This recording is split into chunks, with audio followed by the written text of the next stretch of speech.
You know, and people always, we make a lot of experience and who's older, who's younger, who's taller, who's shorter, who's more experienced.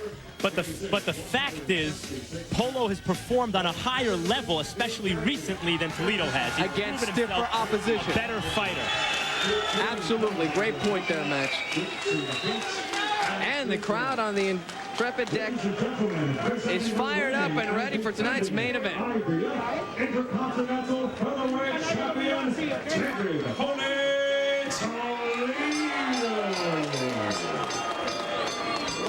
This is almost a hometown. Obey my commands at all times.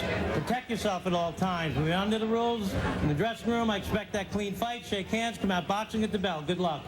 Check it. All right, Wayne Kelly there with the instructions, Max. And Toledo was saying yesterday that he needs to be an effective counterpuncher in order to have success in this fight against Polo. But not run. You don't want to give Polo, let him work up a head of steam. You want to move useful movement. Move enough to offset him. Don't let him plant his feet and throw punches. You want to basically stay in front of him, but not still.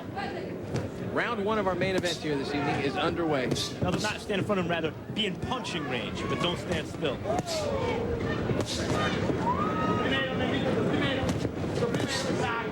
Polo working a nice stiff jab.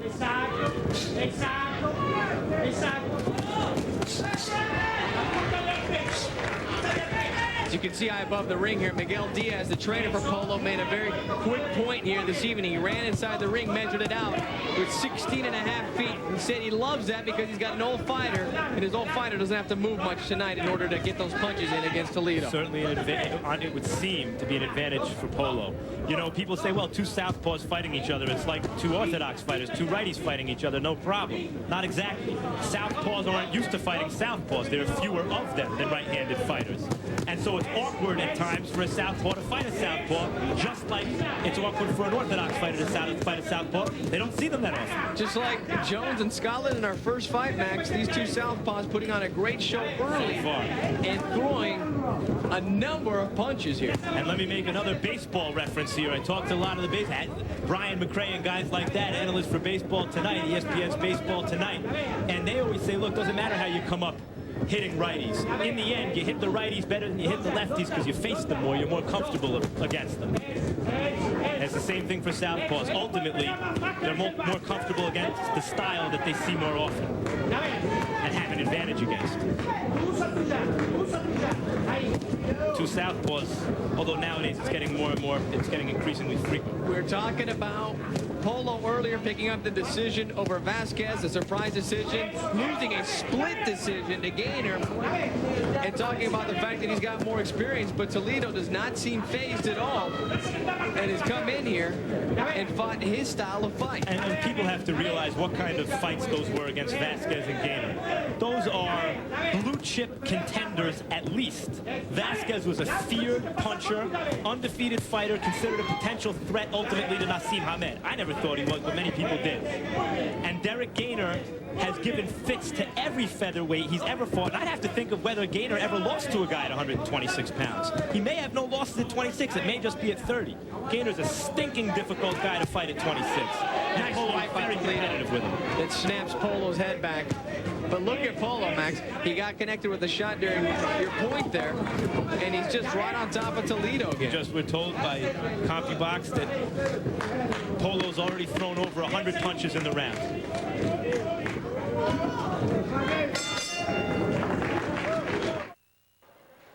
This man may not bowl many strikes. Toledo countering with a right hook. There it is. Would have turned that over, would have done a little more damage with it, but not necessarily Toledo's game plan to throw punches with bad intentions early. Did Toledo show you more than what you expected in round one, Max? No, he's a quality fighter. Well, Polo did not surprise us in round number one. He threw 119 punches in the first round, 87 of which were jabs. Brian Kenny from Friday Night Fights tells me frequently that how Toledo used to look in Catskill, working out up in Catskill, was an impressive professional fighter. And amateur fighter, I guess, at the time. And if you're his brother right now, are you scouting your own brother? Oh, first of all, you don't need to because you know everything about him. But absolutely not. They're not thinking about that. I would doubt it. If they were. Toledo also landed that sneaky counter right hook earlier in this round, and Polo had to take a little two-step backwards. And maybe Toledo wants to start thinking about when he does a little business with that right hook, stepping in and landing 1-2 and then getting out, following up his advantage a little bit. Not getting reckless, just putting some punches together after a right hook. See what he does? Toledo lands the right hook. Polo switches up with his feet, 1-2. When he does that, he's off balance. He can be knocked down if you place your shot right. But he just lands a series of punches. 4 big power shots. Toledo lands in response as well, but it's Polo now in round number 2 that is just stalking his opponent. Toledo's looking for that right hook counter, and when he does, if Polo switches up that feet again, you counter him, you hit him again rather, especially that straight left hand, while his feet are coming together to switch up. You'll knock him down, he's off balance. It's all about, it's very similar to a golfer who putts. It's all about timing and speed. Oh yeah, golf and boxing, just the same. We're giving Mario a golf dig there. Just under a minute here in round number 2. For those who aren't aware, we have a long-running golf feud on this show. Well, I think we've got a short feud inside of the ring, Max, and it's been a great one here thus far. It's been another excellent fight. Duva family boxing heating up. So far,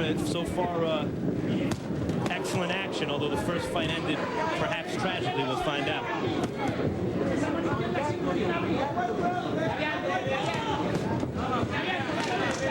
This fight, this is professional boxing right here, folks. This is what you gotta love. You know what's funny as we look at this, Max, in all the years of covering a fight, I've never seen green gloves. I'm trying to think if not offhand, I don't recall. Exactly. Neither guy's Irish if you think about it either. Showing that Irish fighting spirit, though, in there. Yes, they do. Now, these first rounds van a ser, tú sabes, durito, pero está bien. Okay? Looking good. How you feel? Good. Listen to me. And there's another trainer that's received his accolades during his career. Hall of Fame boxing trainer Lou Duva. They had an unfortunate split with main events that Duva founded and nurtured, and there's an unfortunate family feud going on there, and he started Duva Boxing. Lou started Duva Boxing up, and you know he's going to build it up into a major stable. You just know it. He decided he's doing it, knows what he's doing. He's decided to plant his family roots elsewhere, and tonight they're having one of their most successful shows thus far here on the deck of the Intrepid. They know when old-time fight guys, they know how to make fights. They know what they're looking at. They know how to pick prospects. And Lou certainly fits that bill.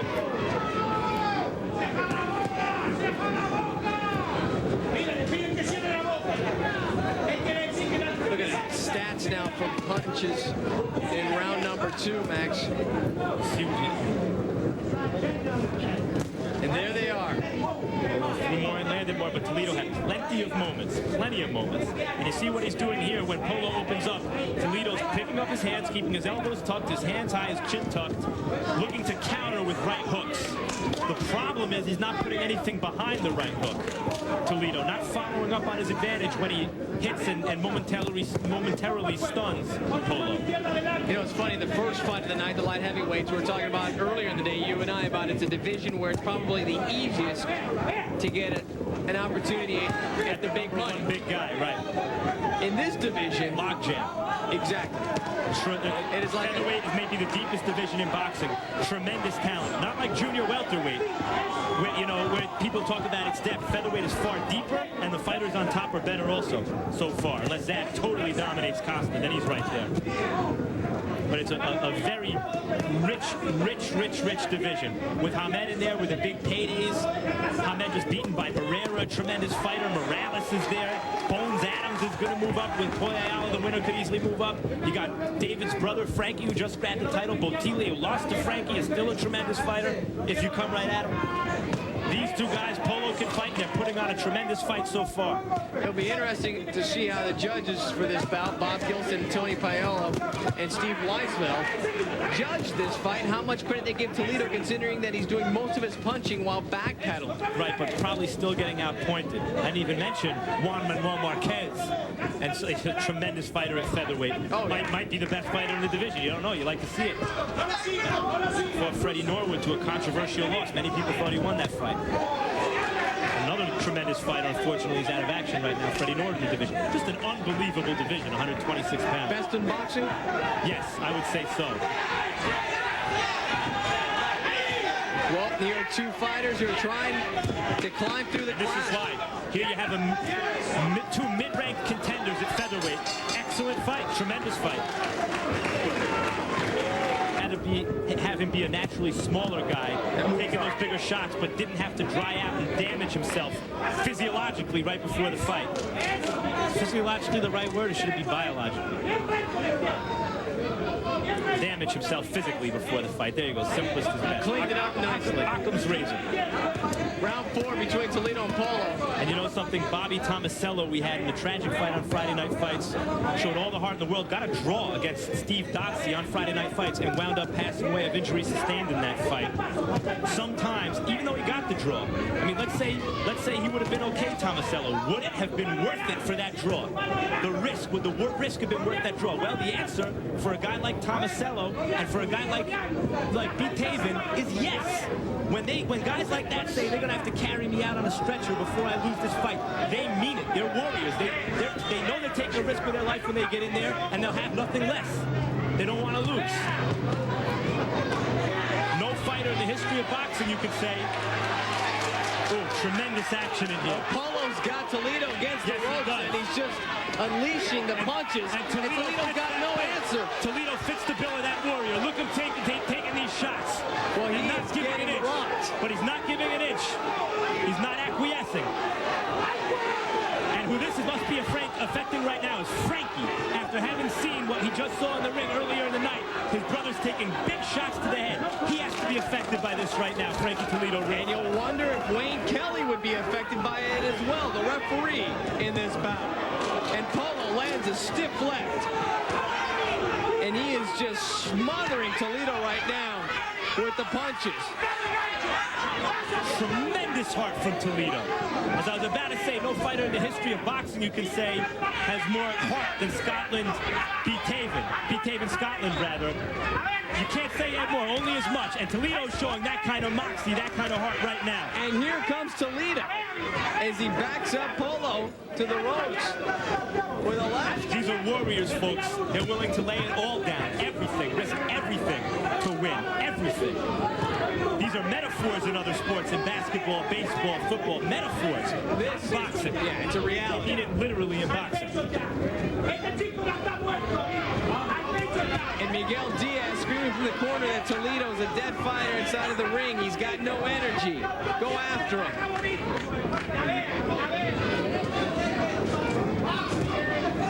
Toledo's still countering with that left hand after taking a real beating this round.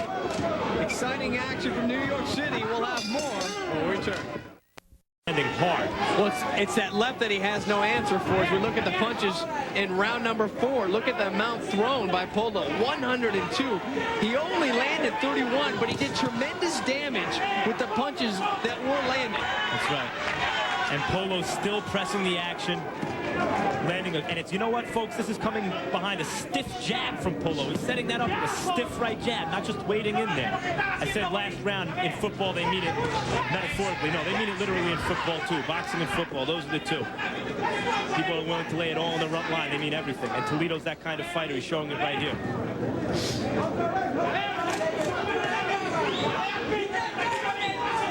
See, and you can see that the wheels are beneath Toledo right now as he's trying to run around, but he comes around with a nice, both fighters, nice combo. Tremendous exchange. I mean, tremendous right up the pike. But look at that left by by Polo. Just so crisp. He's got it cocked the entire time, and he just unleashes it at will. Polo's dominating the fight. As I said earlier, he's proven throughout his career, especially recently, he's a better fighter. However, Toledo is not going quietly, gently into that night. Not at all. He's only had 6 out of his 34 fights in the United States. This is his first in New York City, and Victor Polo said to me yesterday that he has no problems going into an opponent's backyard and giving him a beating. I said earlier that Toledo should stay in punching range, not run. I think I have to amend that a little bit.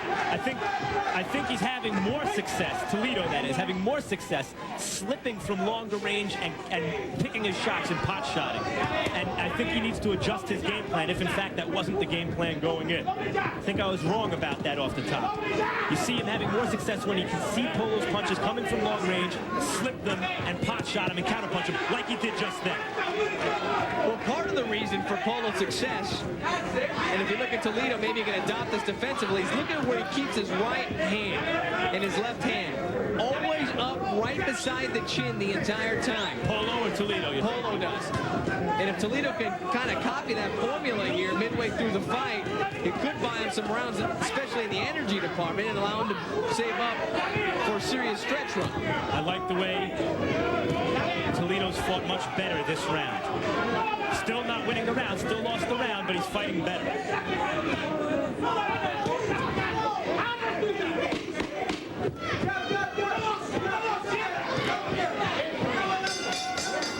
Starts to break the momentum, land punches of his own. Nice short left hand right up the pike. Both guys, these are seasoned, veteran, world-class fighters, especially Polo, but also Toledo. And that's how deep this division is, that a fight like this is kind of like middle-of-the-road contender. Many divisions, this might be a title fight. Look at this number, Max. Total punches throughout the fight, Polo, plus 248 throws. He's landed 61 more. That's an argument for staying busy, isn't it? Well, you can tell it's a busy night here because the Coffee Box guys have a masseuse here at ringside to rub their fingers in between rounds.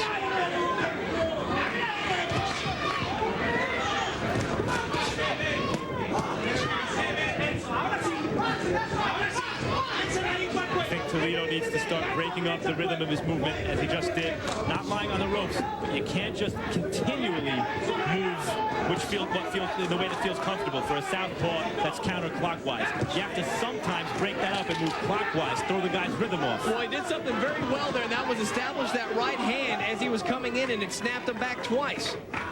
I mean, right now, as it stands, there he goes. David's moving in the other way, but that's only because Polo cut off the ring and forced him that way and landed that good straight left hand and a good right hook. Toledo has to dictate the movement a little bit more. Okay, now he's moving counterclockwise, not doing anything behind it. Okay, landed a punch. Now switch it up.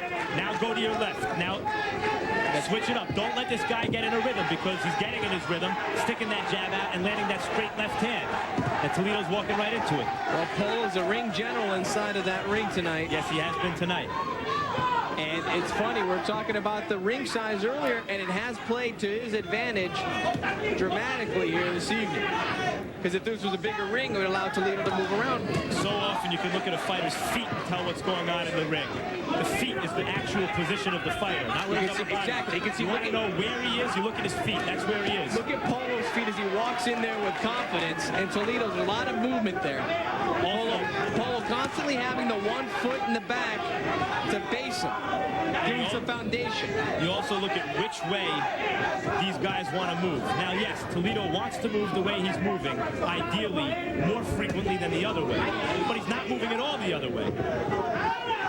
And as a result, Polo can time him, keep walking in, keep landing his punches, keep walking in, keep landing his punches. There's nothing to throw it off. You hear people talk about rhythm in boxing. What they mean is timing. Another baseball analogy. Just like baseball, you hear a guy goes into a slump, his timing is off. Same thing in boxing. And right now, Toledo has been slumping in this fight because his rhythm is being clocked.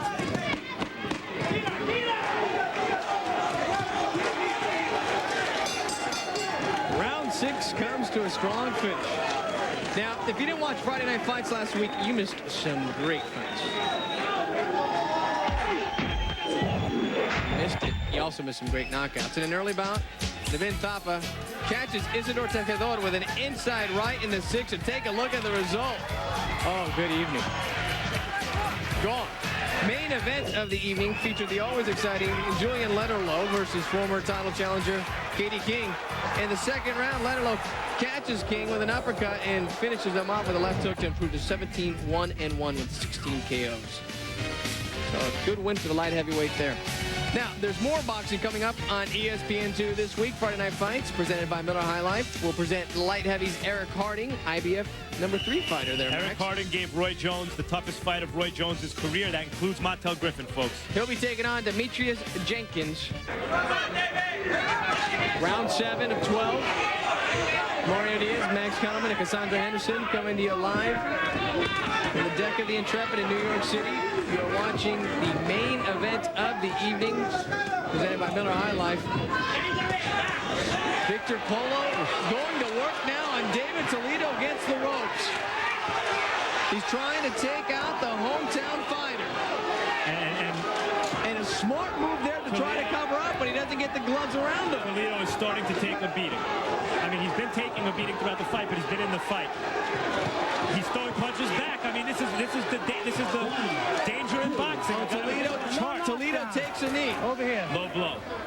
A guy with this much heart can be a danger to himself, as we saw in our opening bout. You feel all right? You feel all right, man? Was it a low blow or not?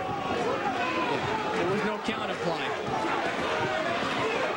But look at Polo, right back on top in the same spot. He moves him over to the other side of the ring now. And unfortunately, like our first fight, what I don't like about these shots is that they're flush and there are a lot of them. Toledo, just like in our first fight, Beethoven, Scotland, is landing just enough to keep himself in the fight. But a guy like that the left that staggers Toledo. And watch, look at Polo just establish himself with that jab and then go in with that big left. And he's landing those shots, Max, that you were talking about earlier. And Toledo doesn't have anything to answer. You have to start asking yourself again, is it worth it? For David Toledo, yes. Right, because he's a warrior. Is it worth it? Now his corner has to start taking a good look and start thinking about maybe, Toledo's fighting back too much for the referee to stop it. Now the corner may have to take the onus on themselves and say, you know what? It's not worth it. Another day. Another day. Well, the tough Colombian is giving Toledo everything. Oh, there's a time called here. 1 point is being deducted. Wayne Kelly, the ref, is deducting 1 point from Victor Polo for low blows. It'll be intriguing to see if that will even be a factor here when the decision is announced. People get worried when they see these big knockouts. One punch, the guy goes down. It's the second or third round. That's not when you get nervous. It's the 7th, 8th, 10th round of a grueling fight like this when one guy is consistently getting pounded in the head. Then you start to get nervous.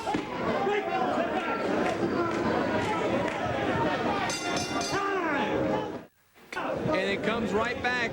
You know what? Yes. About a minute later. It was low. It was on the belt. It was in the ladder, more or less. But it's not in Polo's best interest to start throwing low blows now. I'm sure it wasn't intentional. So Polo doesn't impress the judges with that move. However, Toledo's not impressing the judges tonight with his hair. Let me explain this. His hair is long. It's wet. The corner pours water on it. So every time there's a big blow at the start of the round, you just see all this perspiration and water fly off the back here at ringside, and it compounds the significance of the punch being thrown. But right now, the punches that are being connected are huge punches. Absolutely good point, Mario. However, the judges are also seeing his eyes roll up a little bit, his head snap around, those digging, vicious body shots Polo's giving him.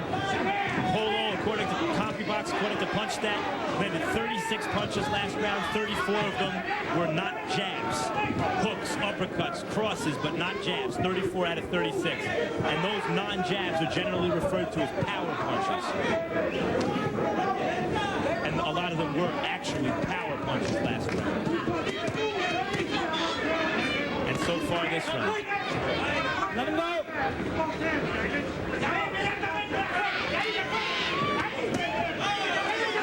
Boxing's is the sport, Mario. As soon as it starts to deliver on its promise, you want it to stop delivery. As soon as it turns into an incredible war of attrition and brutality and action, which is all the promise that the sport has when you turn on the TV and when you watch. And as soon as that starts to happen, you hope, well, maybe it doesn't go too much farther.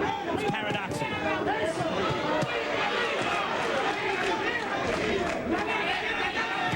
See Polo for a second, put the gloves down and shake out his hands. Was it a reaction to the punches, though? Because Toledo landed a few shots there. You can't say enough about a guy like Toledo. Not the kind of guy you want a bully wants to pick on in the schoolyard, Toledo. It's a kid with that East Coast heart. There's no quitting him, no giving him, no acceptance that you're beating him, that he can't win the fight, that he should give up. None of that in him. And a front runner, a bully, loses to a guy like Toledo frequently.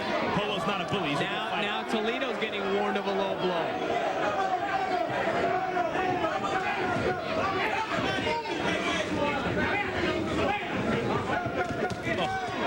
See Polo switch up on him, time him, and land that left hand. Fainted him and landed a left hand. Sneaky. And look at Polo's face. Good idea. Completely unscathed. Toledo's showing the marks of this brutal battle here. And you know what? Polo's not getting hit with that many shots. He's getting hit cleanly with a bunch of shots. There's some power behind his shot. And he's making Toledo miss enough, too. He's not just like walking into everything. He is making Toledo miss at times. What a workman, Polo. Let me tell you something. The third consecutive, very impressive performance by Victor Polo. Well, Frankie Toledo's here at ringside watching this thing closely. We'll hear from him when we return to New York City. What's going on with him in the ring? Well, Polo's getting to him. My brother has to box a little more. He's letting Polo dictate the fight a little bit. He got to start using his combination and his speed. And my brother's a lot better boxer than that. And he's got to bring it on from here on out. Now, I saw you yelling at him. What advice were you giving to him? Dude, stick and move. Use your speed. My brother's real fast. I don't know why he's trying to bang with this guy. All right, I'll let you go back to ringside as we go back to Max and Mario. All right, thank you very much, Cassandra. You know, you think about guys who started early in their careers like Bones Adams, the featherweight, WBA junior featherweight champion. I think he just abdicated his belt to fight Polo. But Bones, early on, was a very good fighter. As a teenager, was a professional fighter. Retired, or had a long layoff for several years, only fought once or twice in several years, came back on Friday night fights, and was better, I think, than he'd ever been. And sometimes a guy like David Toledo, who turns pro young, had a long amateur career, can maybe burn out a little bit young, maybe is not ready for the top guys right away, and sometimes can slow the pace up a little bit, take some time off, and come back as a more mature fighter with stuff left in the tank because he didn't continue to fight. Well, Polo is slowing things down for him here this evening. In his last two fights, Toledo has gone a distance of 11 rounds. As for Polo, 24 rounds. So he's used to the long fights right now, Max. In fact, this is the longest fight for Toledo since May of last year. Let me tell you something. He's had 4 fights since then. David Toledo is a credible contender. Victor Polo is championship material. I'm not saying he'll win a championship or beat some guy who holds a title right now at 26 or 30 or 22, but he's that caliber fighter. In this day and age, with 3 so-called recognized belts, IBF, WBC, WBA, those are the so-called recognized belts, the belts that people say you need to have all 3 of to be a unified champion. Even though I don't recognize him, but many people do. In this day and age, a guy like Victor Polo can win a belt. He's championship material in that sense of the word.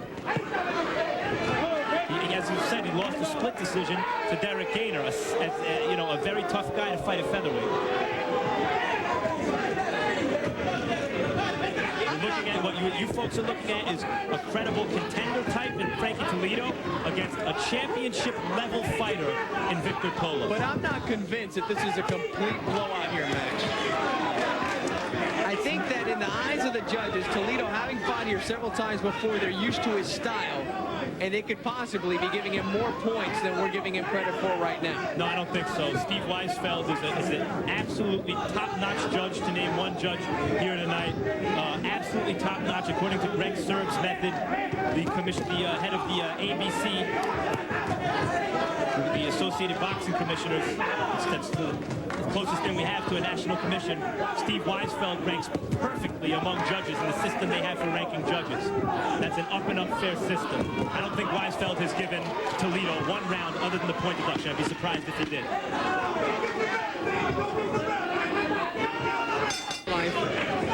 David Toledo, Victor Polo, round 10 of a scheduled 12-rounder.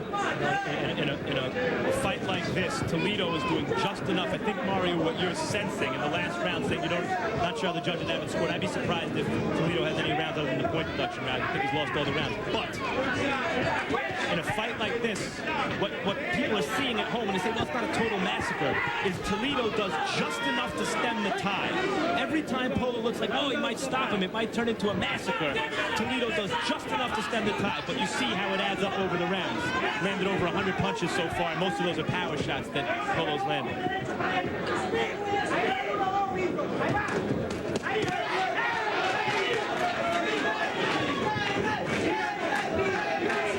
Toledo running around more, looking to just hit and get out of the way, trying to avoid that left that's just neutralized him at times. Even his movement to the right, which he wants to do in general. He wants to break it up with movement to the left also. But that movement to the right, he's kind of running backwards more than he is gliding backwards. It's not purposeful movement where he can really get an angle on Polo. Maybe get behind Polo's left hand and do damage. Polo is the one keeping his feet where he wants them to be and keeping Toledo in front of him and in striking range. When I say behind him, look where Polo carries his left hand. If Toledo, by moving counterclockwise, could get almost behind that left hand, he'd have the angle on Polo and be able to land punches, but he can't. Speedy left, man. It's a speedy left, Max. It's Polo's also knowledge of cutting off the ring, not simply following Toledo. You see how he cut off the angle? He doesn't simply turn with Toledo. He glides to the side. See where Polo's heading? Toledo's heading towards the corner. Polo already is heading towards that side, not just following him. And he's making the ring small for Toledo. Here comes Polo. He's going to move towards us. Polo cut off the angle towards where we're sitting now. Toledo had nowhere to go. He had to go the other way. Not because he wanted to go the other way to break Polo's rhythm, but because he was forced the other way. Well, and so Polo is dictating the motion and the action in the fight. It's those type of dance moves here this evening that's got him walking towards his 30th victory of his career. Right. However, Toledo still has just over 6 minutes here. Here you see, folks, you see where Toledo's heading? You know where he's heading. He's heading in a circle the other way. Polo's going to glide over and try not to let him move that way. There he sits. He's matching him, gliding over. See that? And he gets his left foot planted and forces Toledo the other way. Well, just 2 rounds remain in our main event. We'll have them for you when we return. First, I lost. Cutting off the ring. See, Toledo wants to move that way. Polo just glides the other way. A lot of pressure fighters never learn how to do that. Jose Luis Ramirez had over 100 pro fights, beat Edwin Rosario, was in there with Camacho and Whitaker, but never learned how to cut off the ring. He simply turned with the guy who was moving. Pressure fighters who are successful, Jeff Fennick, Roberto Duran, Julio Cesar Chavez, learn how to cut off the ring. Clearly, Polo's not in their class. And he does follow Toledo at times, but he also cuts off the ring at times, and when he does so, he's successful.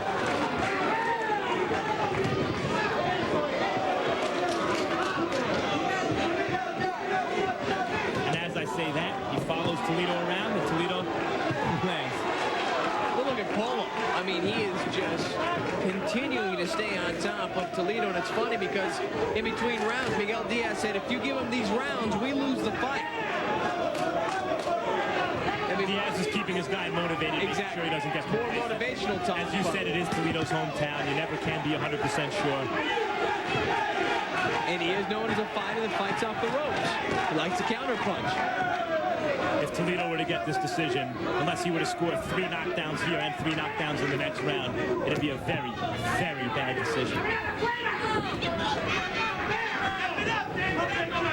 Just over a minute and a half left here in round 11. It's been a fantastic fight up to this point. Has it been one-sided? Yes. But to Toledo's credit, he has countered when he needed to. He ain't no punk, Mario. No, he's got a lot of heart. He's got a lot of heart. And that's what makes this city. And any New Yorker would be proud to have Toledo representing him tonight, the way he's fighting. And to be honest with you, Max, I still think that he's just a knockdown away from making this thing very close. I don't see Toledo having won any rounds.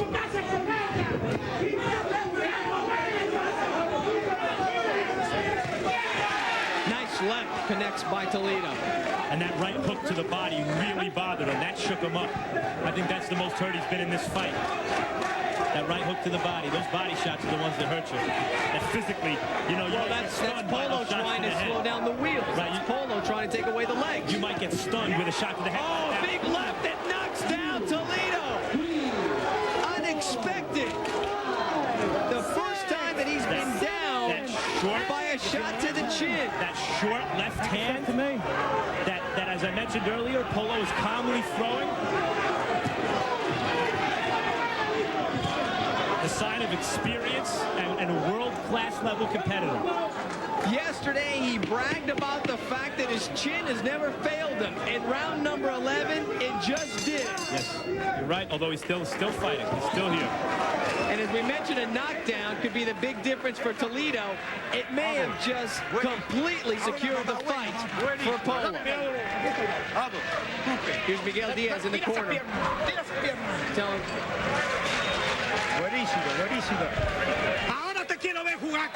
Now I want to watch you play with him. I want you to move there and bang, boom. Now I want to watch you play with him. He's dead now. You're ready to fight for another 5 to 6 rounds. You can't get motivated with that guy talking to you in the corner. You can't get motivated. Action earlier in the fight, round 4, Max.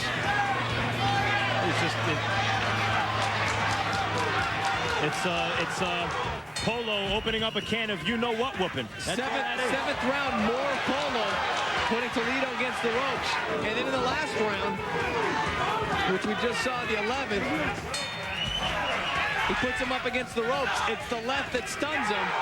And right there, the first knockdown to the chin for Toledo. As I mentioned, those punches to the head can stun you and make you lose your legs and knock you out. But to physically hurt you, give you physical pain, either a shot in the nose or a shot somewhere in the body. I think the most physical pain Toledo's been in, of course, you can find out after the fight, was that right hook to the body. Looked like maybe that even set that left hand up a little bit later, took something out of him. Well, Miguel Diaz told him in the corner, now I want to watch you play with this guy. We'll see whether or not he does play with him. Tell you what. Best interest is to stay away. Tell you what, if I'm in the 12th round of a championship fight and it's close, and I can't have Teddy Atlas in the corner, I want Miguel Diaz.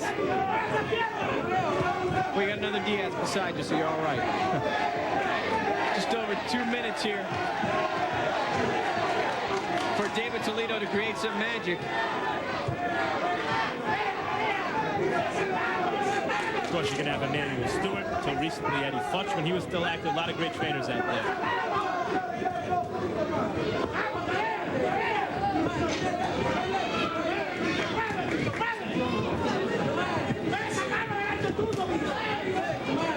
And look who's forcing the fight, Mario. Look who's coming after him. Toledo's coming after him. He knows he needs a knockout. He asked him. He's got no choice.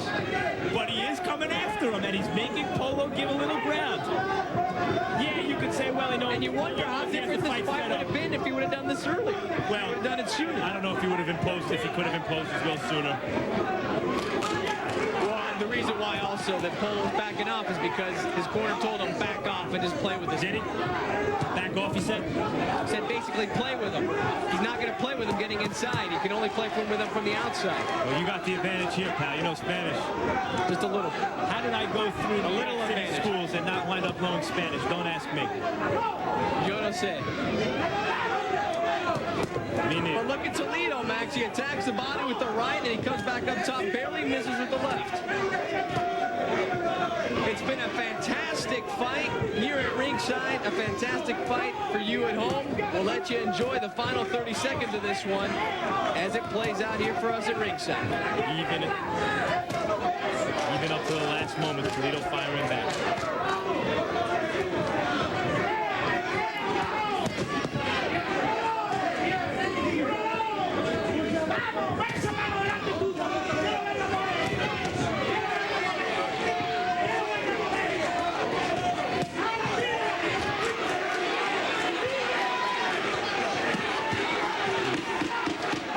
Tremendous left to the body.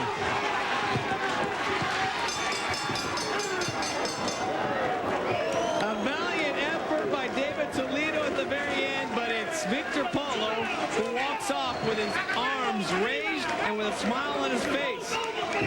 We'll hear the official decision when we return to New York City in just a moment. Stay tuned.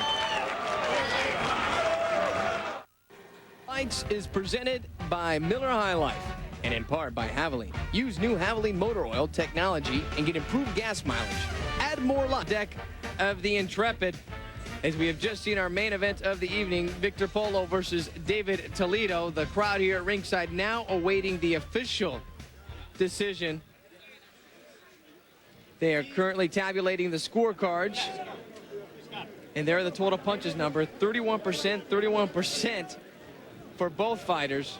But you throw twice as much, you'd rather be landing twice as much. Ladies and gentlemen, after 12 rounds of championship boxing here in New York City, New York, we go to the Miller High Life scorecard. Judge Tony Paolillo sees the contest, 114-112. Judge Bob Gilson calls it 115-110. And Judge Steve Weisfeld sees the contest, 115-110 for your winner by unanimous decision and new IBF Intercontinental Featherweight Champion, de Cartagena, Colombia, Victor Polo.